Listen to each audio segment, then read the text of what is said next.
Thanks for staying with us. We're still discussing the most visited websites on mobile by Nigerians. Stopper was ready with her comment. Yes, so I also think it's a good data for parents to be aware of that conversations should be had, because sometimes we assume these people don't know anything. They do know. And because you assume they don't know, because you don't hear about it, it's not a conversation you can have, this data can help to initiate a conversation with your children, male or female, on what is trending and how they should protect themselves. Because sometimes when you're innocent, you really don't know what you're about to get into. Yeah. So when I started saying that betting adverts were popping up in my children's YouTube stream, I had to have a conversation with them about what betting is about and how it is extremely addictive, how people bet their school fees, how people ruin their entire life based on bets and all of that. Because if you are not aware, it might be glamorized for you. Yeah. And because it's glamorized, you will get into it and get addicted. Similarly with the adult websites, because you are not aware of the side effects, what you will see is, oh, this is where you get to know how to do.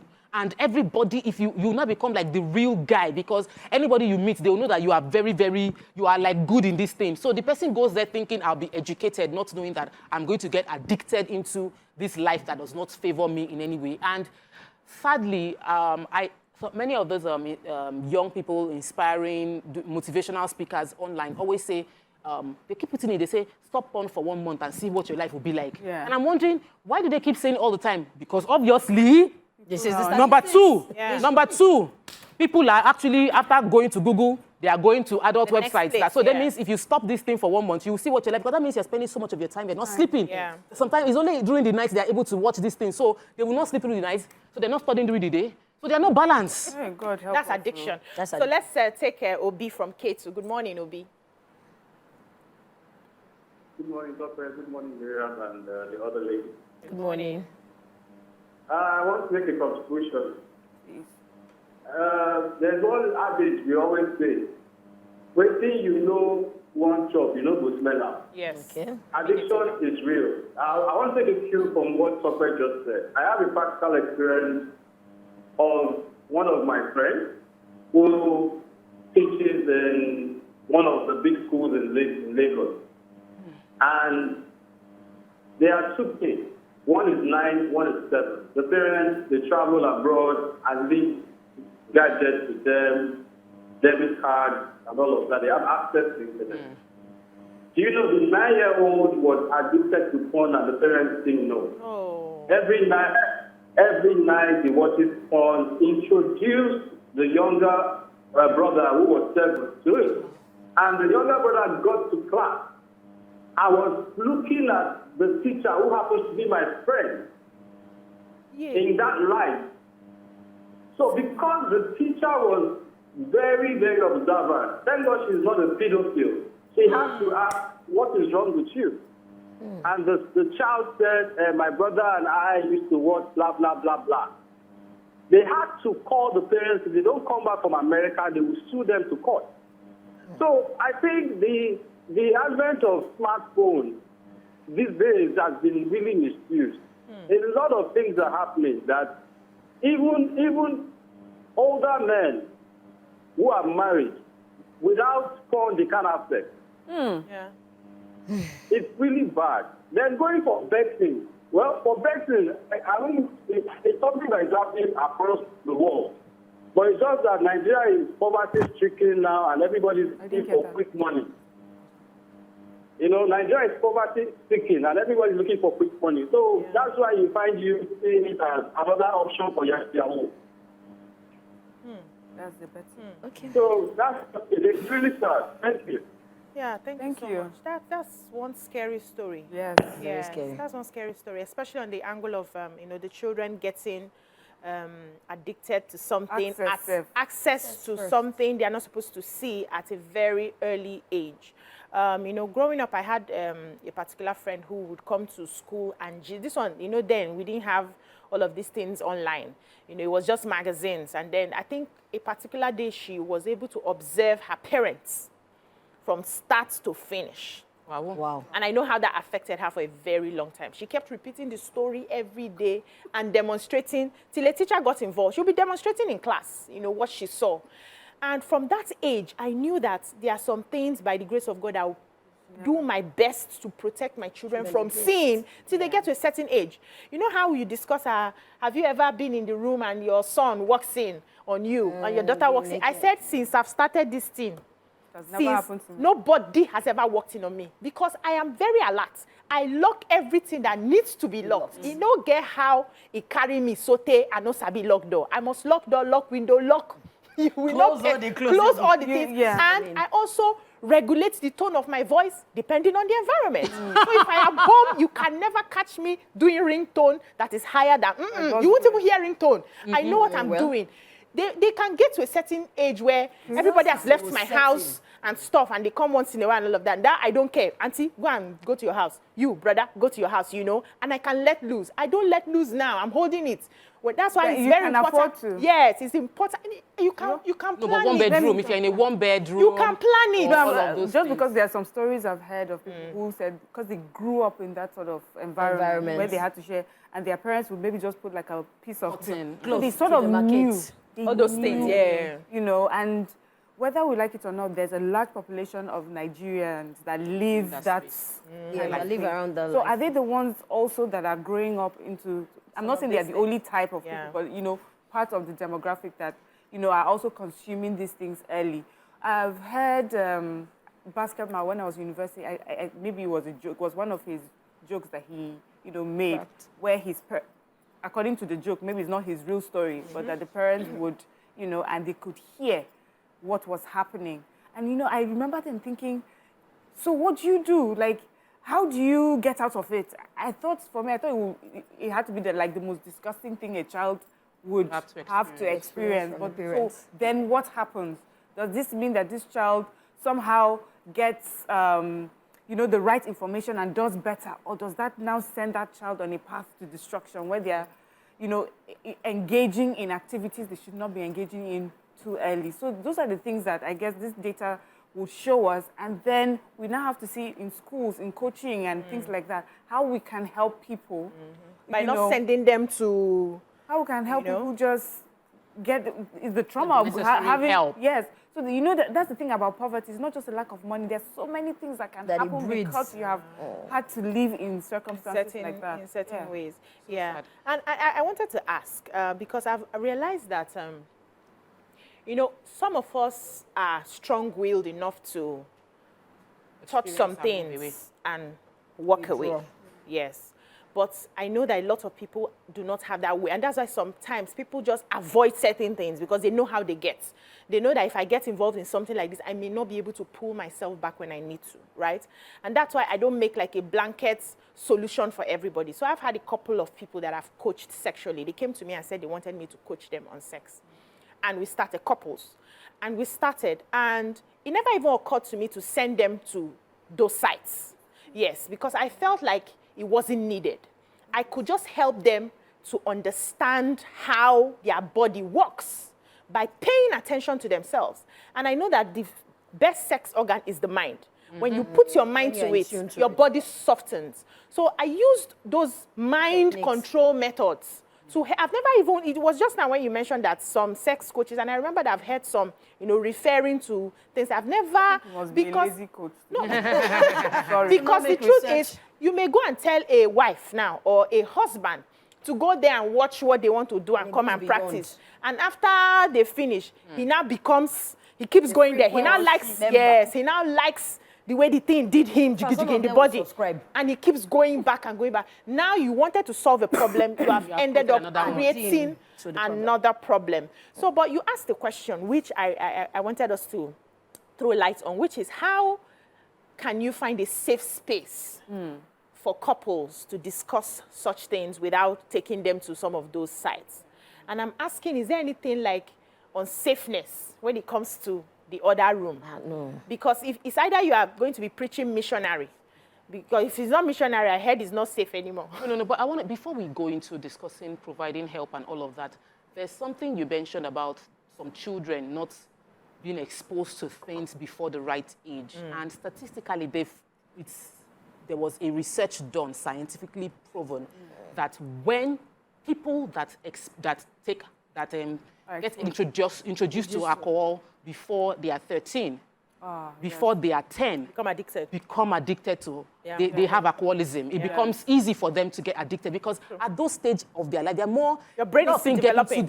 So because at least we know this one for, in the case of alcohol, then it means that there are other things that if children get exposed to, obviously, we have a huge responsibility because we're living for our children. We're living to protect our children. And people must do their best to protect their children with everything they have. You might not be able to control the exposure. Maybe there's more around. Maybe they saw driver and house girl or something. But we must create that bond with our children that they're able to be vulnerable with us. And when we find out an exposure, please, pretty please, do not mice or dilly-dally about it. Get professional help so that they are able to get whatever needs to be done to help them understand that what you've seen, you should not see.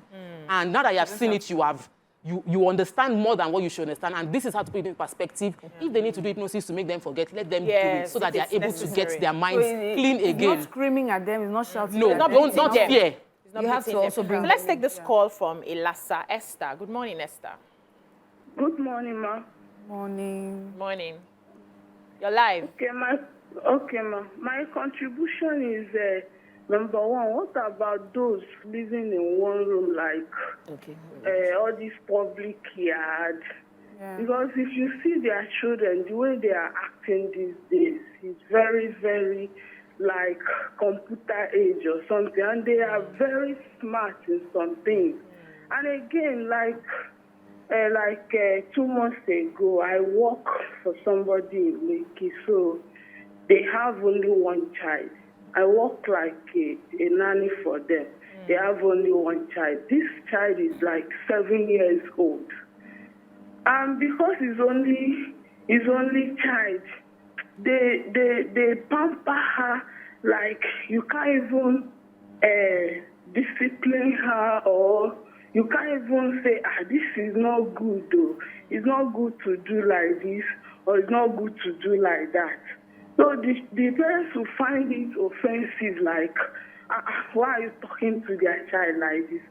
And they will be in their private room. The child will be like, I want to be with my parents.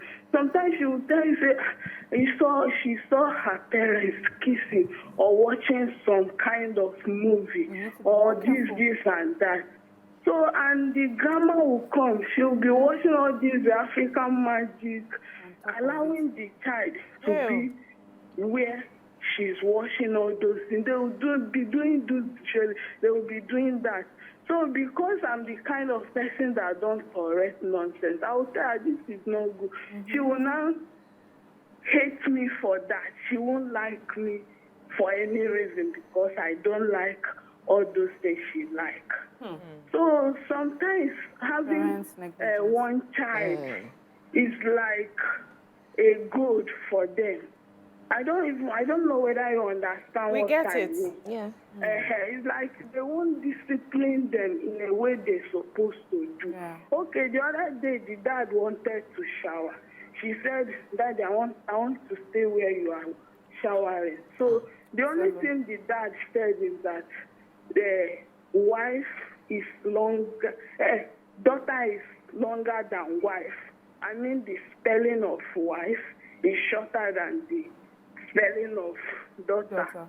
So the daughter now moved away from that place. She was very angry. Why can't her dad allow her stay where he's taking shower? So all those things need to be looked into. Yeah, we need to do better. Thank you. Thank you so much. Hi. I think this thing called parenting, a lot of parents need to be reparented. Because I do not think that some people, maybe the organogram of which we were born into life, it feels that, okay, after you've gone to school, the next thing you begin to work, and the next thing is marriage. For me, I think people should learn themselves. Learn if you're even disciplined enough to go into marriage before you become a parent. Because children are a blank book. You are the ones writing what they will become eventually, sending them to good schools, giving them morals, discipline, education, etiquette, and all of those things. We are the ones who teach them. In the case where the parent does not even have a sense or a functioning brain, there are a lot of parents that don't have functioning brain. And permit me to just use this caller's experience as an example. spare the rod, spoil the child. But you want to over-pamper your child because you feel that that's the only one you have. It doesn't, the blunt truth is that it doesn't even mean that, I'm sorry, but it doesn't mean that that child will outlive you. Because there are a lot of times that this road often leads to destruction. You've pampered her so much, she doesn't even know what is right and what is wrong. By the time she's being corrected outside, she feels that the outsiders are harsh because you've failed to do what you are supposed to do in the house. You should be the first respondent of your child to say, okay, you know what? I have 2 sons, and at every time, now that my first son is about 10, since about 7, 6, I tell him, when I'm dressing, you will knock. When I'm dressing up, you are not supposed to be there. What are you looking for? Because I don't come when you are dressing up. I've stopped dressing him up, I think, about 6 because I think I've gone through that training of how you can dress yourself appropriately. So even if I have to contribute, he's already wearing his boxers and his singlets. Then I'm like, okay, let's look at the top and all. I don't even want to see, as young as he is, I don't want to see him stuck. I don't want to have it in my head. I think I've brought him to life. I've witnessed the first 3, 4 years, and that's okay for me. So for parents, we should go back to the books. We should go back to ask if we can redefine our goals. Now, taking it to people who live in one-room apartment, I think is just indecency. Yeah, and indiscipline. It's indecency and indiscipline. Because how do you say, oh, because you want it so badly, your children are there? And not doing you cannot please yourself at the detriment of your children that you want to live in this life. Because there's no parent that wants their children to die before them. Excuse me. But if you want to leave them, they are going to integrate with other people. I cannot, me that I'm training my own now, my own will not meet your own that you did not train your own. Josh, Shanu me, pity me. That's why we should do these things in uniformity, in agreement. If you have to do it, I mean, maybe 5,000, 10,000 is not so much to say, okay, let's go and spend the day in one hotel. Fine, it might not be very affordable. But there are times that even at that, you tune up, Beecee that does not want to use ring, tune up the volume of the TV sets and put the music. By the time the music and the TV jam, your ringtone can go. So some of these things, we can re-educate ourselves. We have a caller, Dami. Don't give it today, please. So sorry. Oh, so sorry about that. So let me quickly just add to this. You know, we as parents need to understand sacrifice. And when you're raising children, there are certain things you will sacrifice. You think I don't like to use ringtone? I have a very loud voice. Now, Shebi, when I'm talking here, they say I'm fighting. Imagine if I carry that voice there. We will bring down the house. But it's sacrifice for me to understand what is more important to me. And like she said, find other avenues. This thing is not only to be done at night when children are sleeping. You can leave work and come and take short break. And meet each other, do it, and everybody goes back to work. Radio too. Yes, everybody goes back to work. You can do it in the afternoon. You can find other avenues, gather money, save money. When I started my life, it's now we don't have time to have fun again. We used to save money. It's me that will be gathering the money small, because every end of month, we'll go to a hotel. Me and Oga, I will drop my children with grandparents. We'll go to hotel. There, I can use my ringtone as loud as I want for 2 whole days and nights. And I come back to my house. And it is a thing of pride for me to say that since I've started, no child has mistakenly come in, because I've done my bit to save their eyes from all of that. The one we are going to be fighting now is to be checking their phones to ensure that they are not seeing things in other places. We must sacrifice as parents. I want to talk about when we bring people into our house. I think it was about 3 years ago, or 3 or 4 years ago, my husband's nephew was supposed to come and stay with us. And I'm like, this boy is a teenager, he has a phone, I have small boys, I do not want, I want to protect my children. I don't want them to see things that they should not see. And it became obvious that I could not avoid him coming in. So I sat down with my, I sat down with the boy that came, the day he came into the house, we had ground rules. We don't watch, guess what? All this thing talking about musical videos I say we don't watch musical videos inside this house. Then we had the DSTV, the cable channel, and I'm like, I don't watch it at all. It is not allowed in any form, not in this house. I said also on your phone, you know you're a boy, you might have been going to, we had a question about adult website. I said, I know you might be going to adult website. I do not support it, but you are not my child. You're not a baby. Understand the side effects, and please protect my children from seeing those things. Then I arranged a different room so that any he's not sleeping in the same room with them. Because I feel like you need to protect your children. And as you much as cannot, you can. even the house girl you are bringing to the house, have conversation. Even the driver that is taking them to school and back, have conversation so that they understand that this is the template for my children. I learned it from Praise Forward that you will not bring somebody to your house that did not have any template growing up, and you bring them and you think they were able what to. you're doing. You must give them, this is how we correct in my house. I'm like, my house is you are shouting too much. I don't shout to my children like this. Don't shout like this. Is how you can correct them. This is what you should use in correcting them. I don't beat my children the way you are reacting. Don't beat them. But how can you correct them? This is the template. Educate those that are around that are your support system so that they don't become the clog in the wheel of the amazing child you are trying to, raise. And we have a caller from Asaba, then I'll come to Miriam. Good morning. Good morning. Good morning, sir. Good morning. Good morning, everybody. Good morning. Please, my contribution to this is the issue of pornography and people getting into it. It's not only just for getting addicted. A lot of people go into it to make money out of it. Like now, unlike before, where we Nigerians, we watch porn outside produced in the Western world. Now I can tell you we have thousands of porn industries in Nigeria, which the government are not even aware of. Yeah. Wow. So a lot of young girls are into it right now because they are being paid heavily. A section goes for as much as 150 to 300,000 naira a section. Wow. So people are really going into it to make money, not just for their own sexual satisfaction, but just because of the money. And a lot of people are now into blogging. They blog pornography. They make money through blogging. They create sites. They can use their CapCut, get a nude picture of someone, design it and paste on the site, and they are being paid for it. So these are the things that are really going on. Not only that people are getting addicted or it's constituting a moral nuisance, but it's because of the money, and this is as a result of joblessness that is in the system. So if people really get engaged with jobs, I think some of these things could be cut to the barest minimum.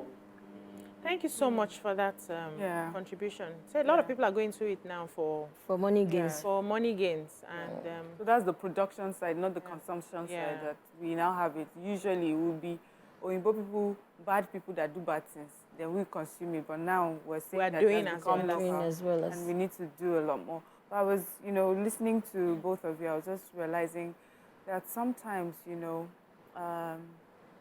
when you find yourself in a place where you have sort of achieved, you have money and then you're able to afford convenience.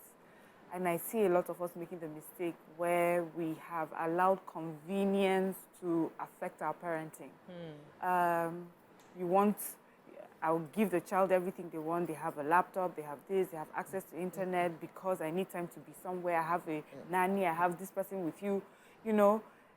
Everything except me being present or doing the parenting I'm meant to do because it's inconvenient.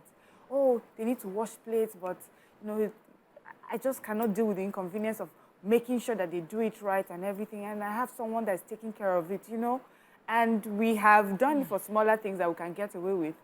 To now, we're doing it for major things. The story that lady, the lady that called, for me, I don't know, that really bothered me, So you have your one child. Obviously, you love your child. You think you're doing all the right things because you've provided everything. And then a few years down the line, you find yourself in a situation where you realize, I actually did not parent a child. That nanny is a good nanny that even wants to correct. Many nannies come into your home and they don't want to rock the boat. Either they don't want to rock the boat, they don't want you not to like them or your child not to like them, and they watch as, you misbehave or your child misbehaves. So we need to be careful about this convenience. Convenience is not always the best thing. It can kill. Recently, I haven't had a help for a month over. And my house is not as spick and span as I would love it to be, but we are learning a lot of lessons with the children. And one thing I have even seen beyond being able to clean up is the level of empathy. Because you're now the one that has to do this thing, you have a better appreciation for the person who used to do it, and appreciation for the person that does it. And so you are even better, you're more careful how you conduct and use it, And also remind me, and that is also the thing with the porn. I was saying, you know, I was discussing with my son, because it's something that has come up, whether we like it or not. And I said, imagine you want to learn how to drive, and then I put on a race car, those are games. Yeah. And then we're watching it, and then you're seeing how they're smashing cars, and it's blowing up, bah. And you think that's how to drive. And you think, whoa, I can't wait to drive. That example. What are you going to do? You're going to do exactly what you see in your games, right? That is how it is with these sites. When you go there, you think that's how you behave, and then you now get your car, or you get your wife, or you get your woman, and you blow everything up. Who will ever talk to you? Do you understand? But there's a way to do it. Mommy can sit with you. Mommy's your friend. There's nothing that is happening. I can help you. And if you don't want, Daddy is also there, the man, you know. I'm saying, by God's grace, and I hope, you know, that they listen and know that keep it in mind. This is a safe place.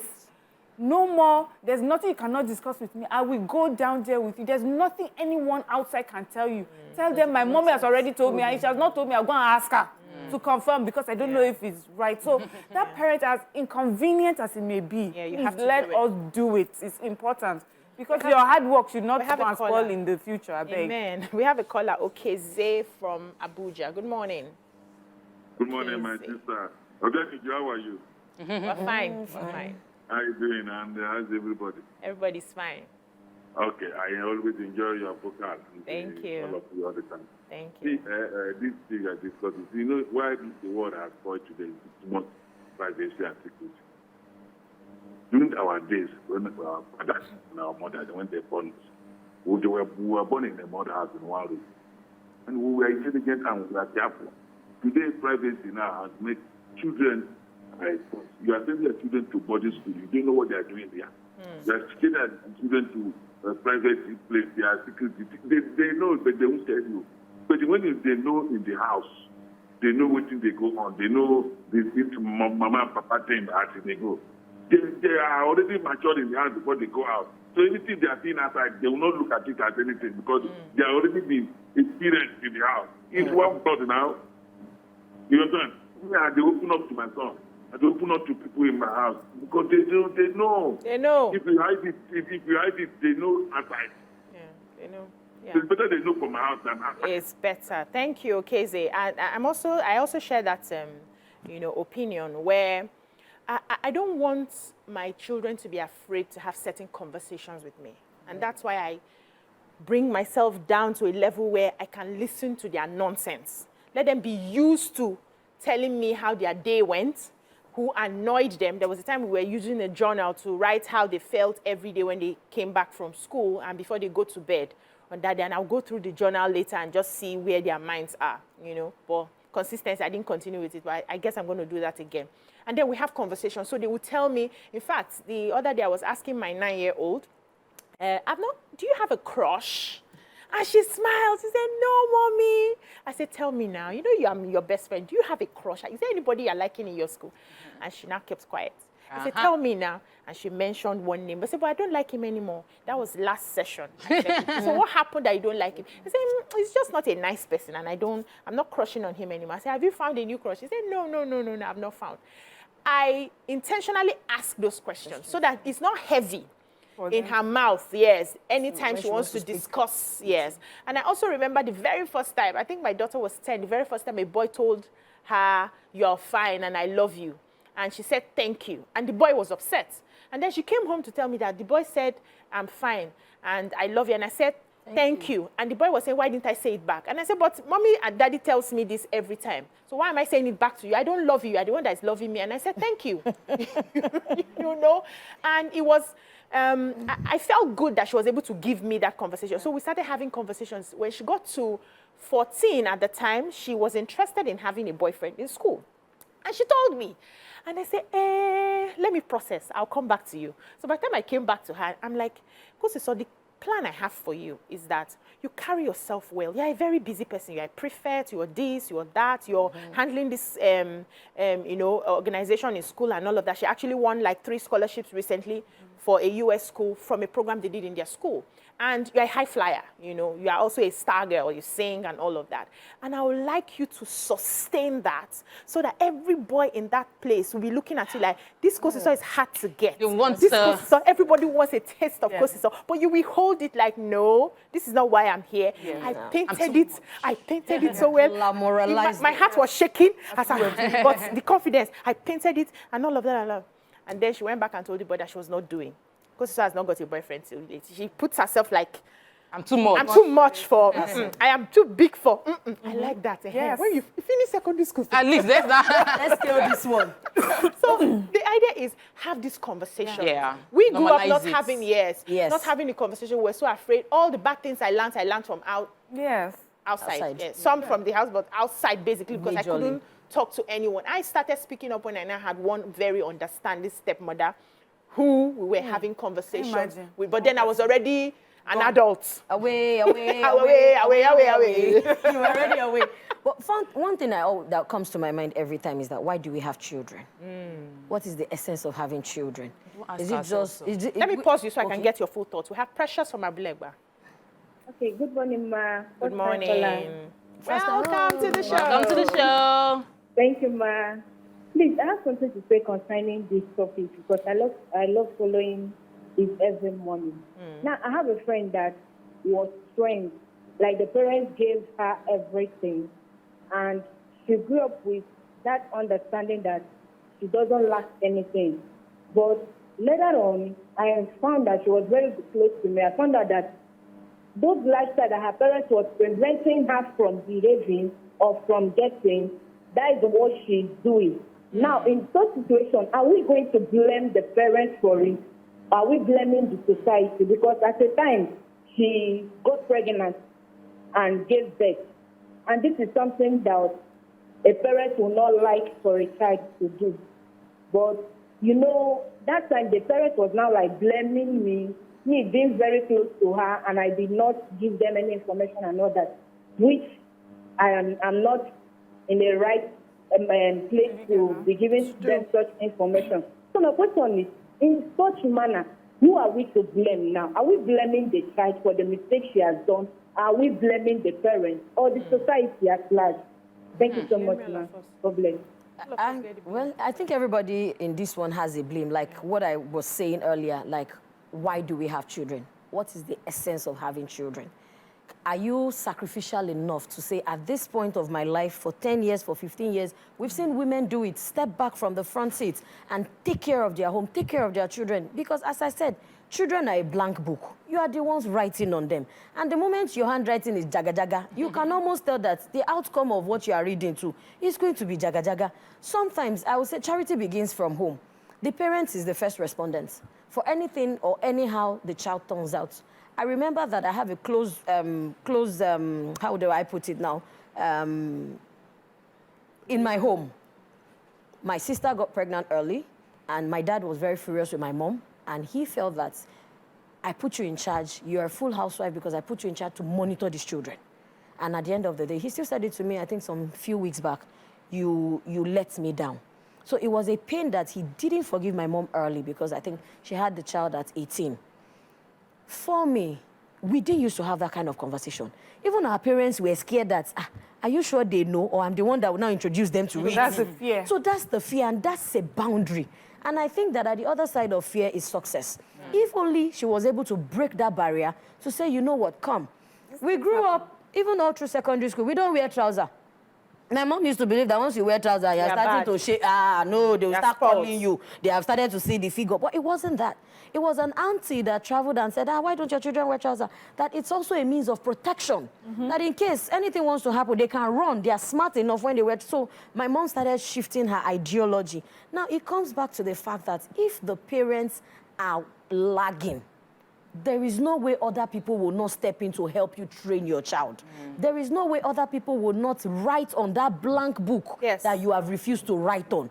Now, the child, at what age are we beginning to blame this child? Some children get pregnant at as early as 15, as early as 14, because they lack that basic knowledge from home.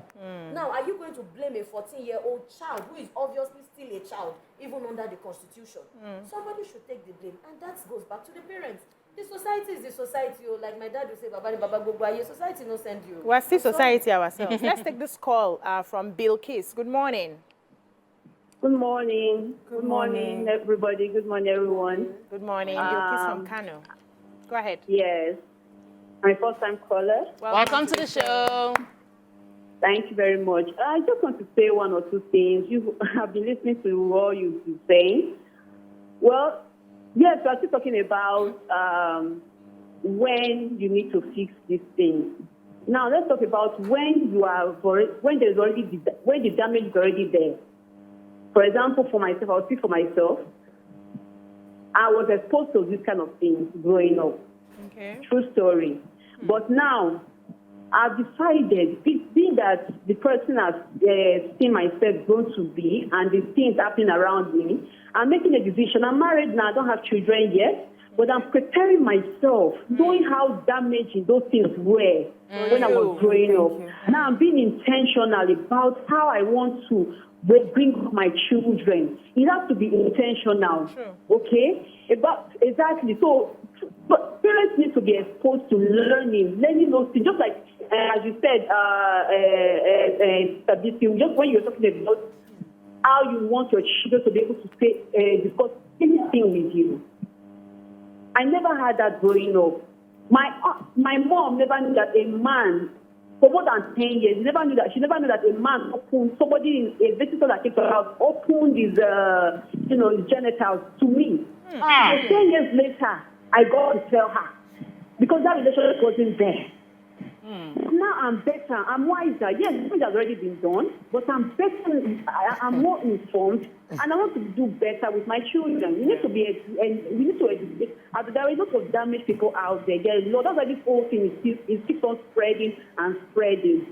Thank you. Thank you so much. I have a personal experience, and maybe this is the first time I would be saying it. I remember that I was about age 7, and our carpenter, but that Jacob, I can't forget. He came into the house to work on the bathroom door. And how we say children hide things because you don't even know how your parents will receive it or if you're not going to be even punished more for something you don't know. I was about 7, 8. But I remember, even as I'm speaking, I remember that picture. And I just consciously decided that this will not form me. And he was working on the bathroom door that day, and he just called me. And he actually asked me to come and help him hold his genitalia. And innocent me, I was just there holding. Maybe it be like saw, maybe it be like hammer. I don't even know because I didn't have an experience. I didn't know about it. But after I grew, I didn't tell my parents. I think I told my mom, if she was ever going to know, maybe it was like 6, 7 years ago that I had that courage because we were actually having this family discussion and we all needed to come out of our shell. And the things that we felt our parents didn't know that we had bottled up over the years because they were disciplinarians and we didn't have such conversations ever. It was not allowed. It was not allowed. So I had to tell them that, do you know that this brother Jacob, I don't know if he's dead or alive, do you know that he did so and so thing? And the next thing I was going to look at my mom's faces, she was shedding tears. And she said, why didn't I say it? And I asked her, how would I have said it? Was there enough enabling room? Did you always call us to even ask of some certain things? But I couldn't now blame her too much because I understood that it was also the level of her education and exposure and awareness. So I couldn't blame her for the things she didn't also know. Yes, I was a victim. And, you know, having an elderly man is like you can't disobey an older man. So he just comes to ask you that, and my parents weren't even at home. My older siblings, they were just around the house. And it was just, and what if it had gone beyond, help me hold it. So in my head then as a child, it was like, maybe help me hold hammer. Maybe the thing they drop. Now you say, make I help and hold her. But it's now I can really resonate and say, okay, these are the things. This was an abuse. And a lot of children would have probed 1 step or 2 steps further. Or such a man would have come back.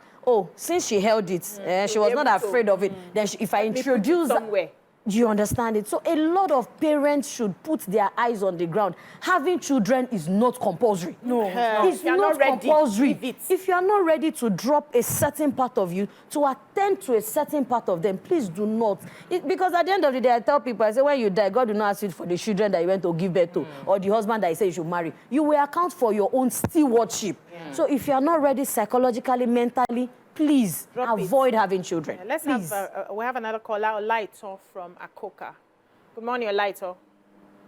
Good morning. How are you today? We're doing amazing. Thank you. About parenting that we are discussing generally, at what age do we start monitoring these children? Like you right, the 14-year-old girl was trying to have a boyfriend, but you are able to come to advise her, which is very, very good. When you have a boy of 21 years, okay, 22, 23 that is now telling you, want to become a big boy, the type that go out every night to socialize, while other is playing their calm. And people will keep on telling you, children are not the same. The way you handle this type will be quite different from the way you handle that type. So at what age do you think parents can do what is necessary to avert all these? Yeah, so I'm struggling a bit to hear, but I could hear more like at what age. So there's something I discussing this sort of. So I started very early because I realized that my children were developing more mature in terms of how they reasoned than their average age mates. Okay. And also because their father was like that. When I met their father in school, I thought he was 28. The guy was just 20. He was big, he had big friends, and he was way mature compared to his peers. I never thought that we were age grade when we met. Never. Till he told me his age after I had graduated from school and all of that. You know, so I saw those signs with my children.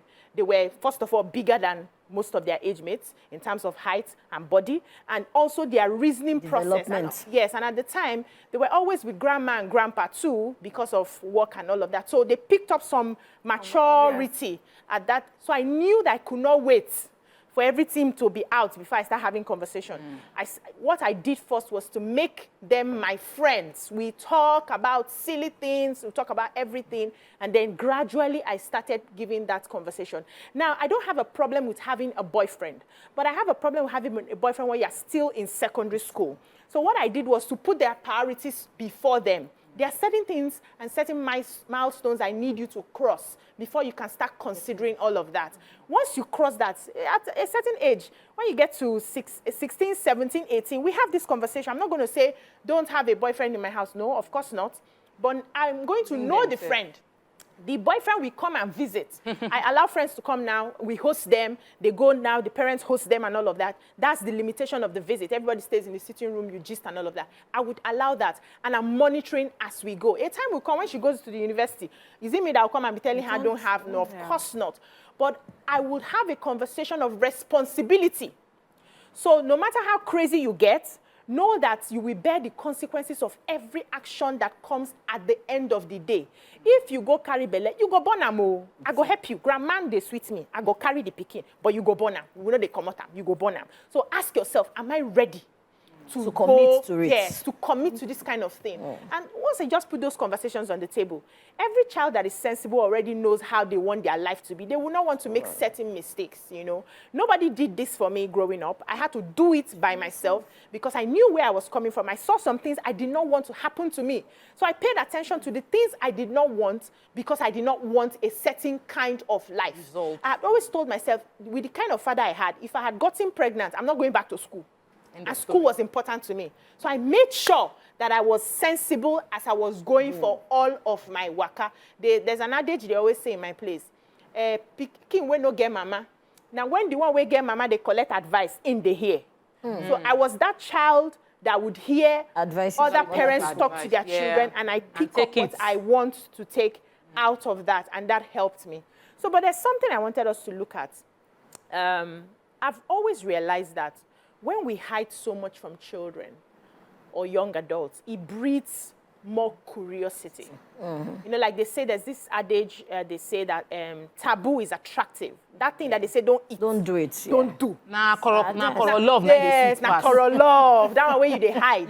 Now in the sweet. So how do we make these conversations safe enough for us to have without making it, demonizing it in such a way that, hey, don't do this, or hey, don't go there, or hey, don't talk to this person, you know, and thereby indirectly increasing the curiosity of those young people. Is there any way, just help me, any way we can? Yeah, it's in the conversations, and you start early from conversation, age-appropriate conversations, what they understand, the examples that they understand, those sort of things, you know. I give you an example of a conversation I had with my son. I used the games and whatever, because that is what he would understand. You know, as we get older, there are different conversations as well. But then also start early, because I've come across a few young people in their 20s, and I can tell what their upbringing was like, must have been like, especially in their teenage years. For most people who sort of, you know, in their 20s, they're still struggling with a lot of things, but there are some character traits that are already, you know, just formed, you know, at that stage and quite forming. But you can tell that that person must have had like a parent or some form of parenting, constant parenting. Then there are some that in their 20s are struggling like teenagers. So, and I can tell, and when you have conversation, I can tell that as teenagers, they were let to do a lot of things because he's still a child. This person did this. So all those things that they were meant to have struggled with while they were teenagers, they're not doing it in their 20s. Yeah. So for parents, we have that. I know there's a thing where we just never see our children as old enough. Yes. Or ready enough. True. They are. As long as they are, you know, these 2 legs, 2 hands, they are talking and you're having conversations, they are ready. And teenage years can be like the toughest. Sometimes you need to want to rest. Is it only my voice every day to be hearing me and shouting me? Me too. I'm a human being. I need to rest. Please, when you rest for 5 minutes, get on it again. You will struggle, especially during those years. But then I see that it pays off, later. You know, later. There was a time Can we take a short break? Then we come back and you continue the conversation. Stay with us.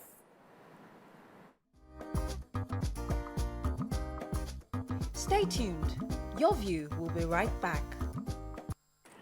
Thanks for staying with us. We're still on this conversation. So, are you ready? Yeah, so, you know, the caller asked about, so not everybody, me, I don't find it comfortable talking about these things. No, it's not my favorite topic. I can talk about studying. I can talk about setting goals. I can talk about making money.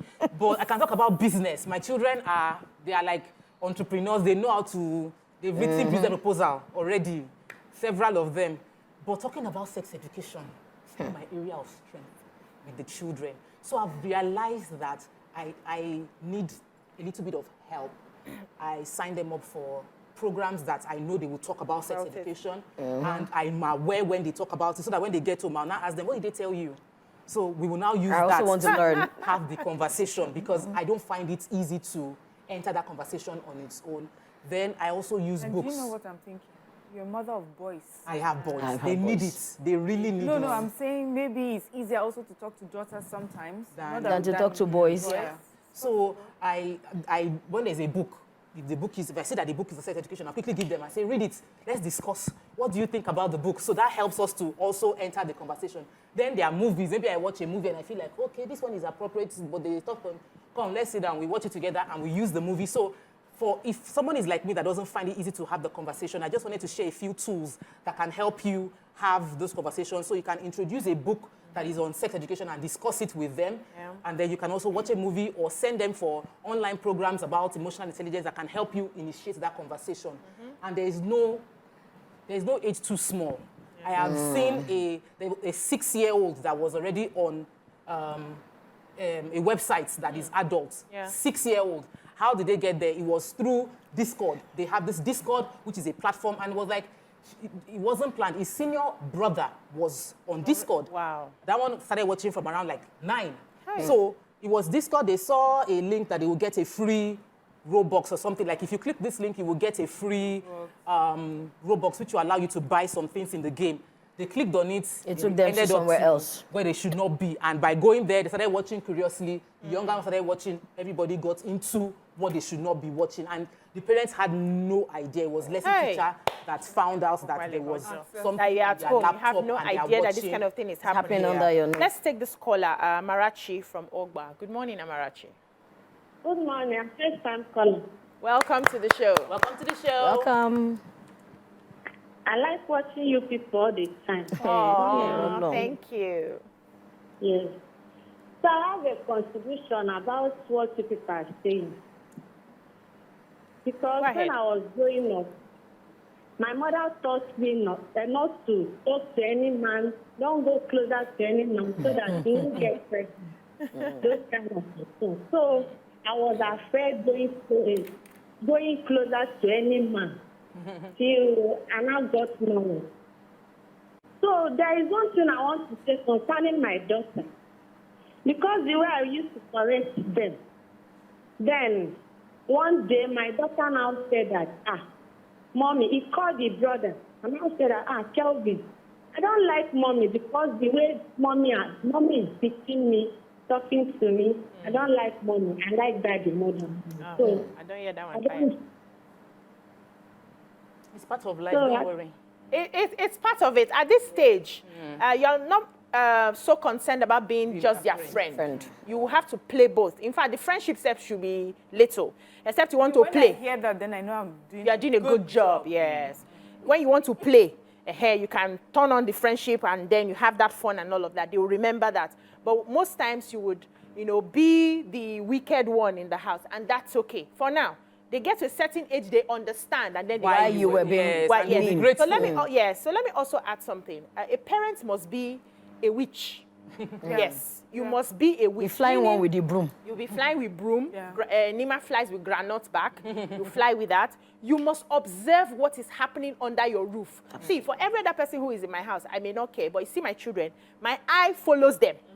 When the step is moving in a very funny way, I'm asking what just happened. You did not walk like this when you were coming. Why are you walking this way back? You must pay attention. You must observe them. You must pay attention to them. Know their you must tells. know, yes. You must know when they are lying. You should know when your child is lying. You must know when they are telling the truth. You must know your children. And that means you will work twice as hard. And also for the fathers, you have boys.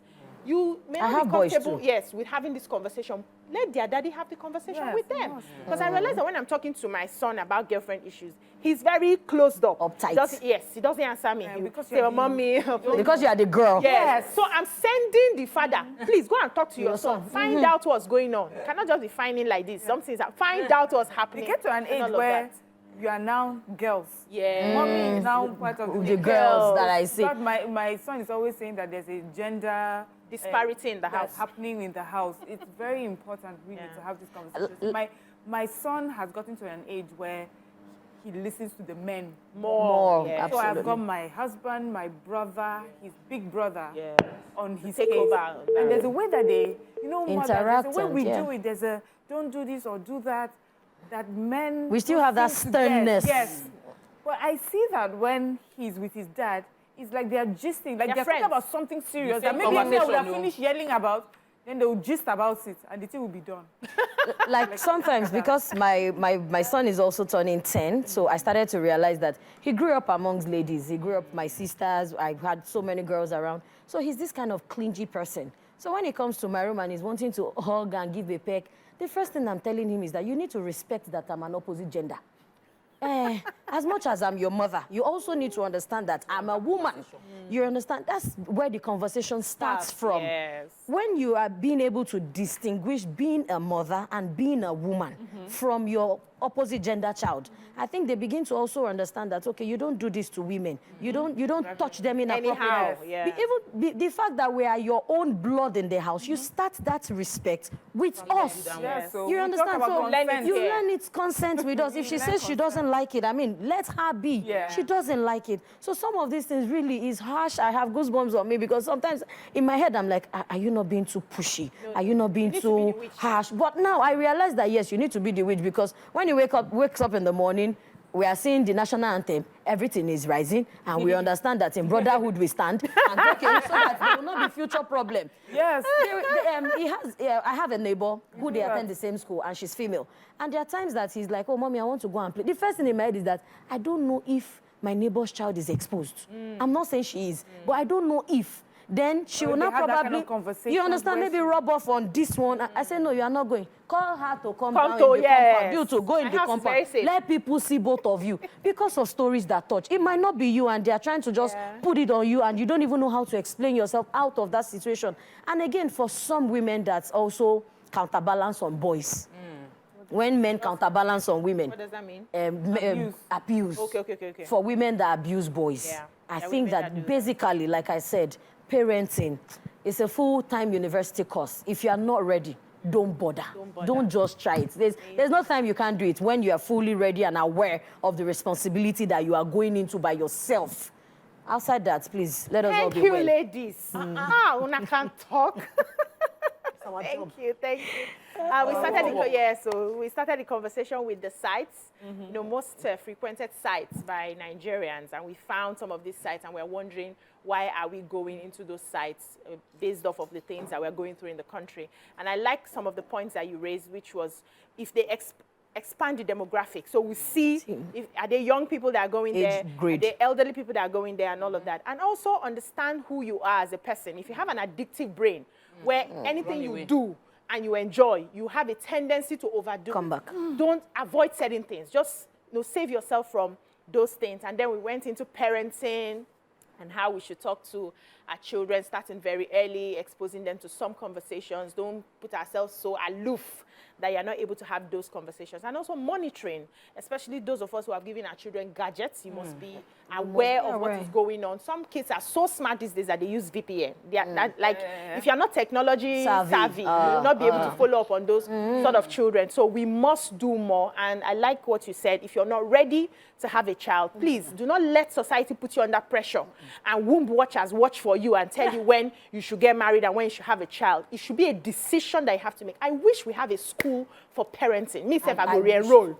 Honestly. Because we just bumped into this marriage thing. Now God just they patch us through most of the things that we're doing. We're learning from the experience and making mistakes as we go. But I wish all those people that set up schools can think of having school for parenting. Let us go and learn. There are times that physical too is good. Also helps. Yeah. Thank you so much, ladies, for. Yeah, that's all we can take on the show today. Tomorrow is Your View Pigeon. Tune in because you're going to be having a blast, and we see you again next week. Have a lovely day. Bye-bye now. Bye.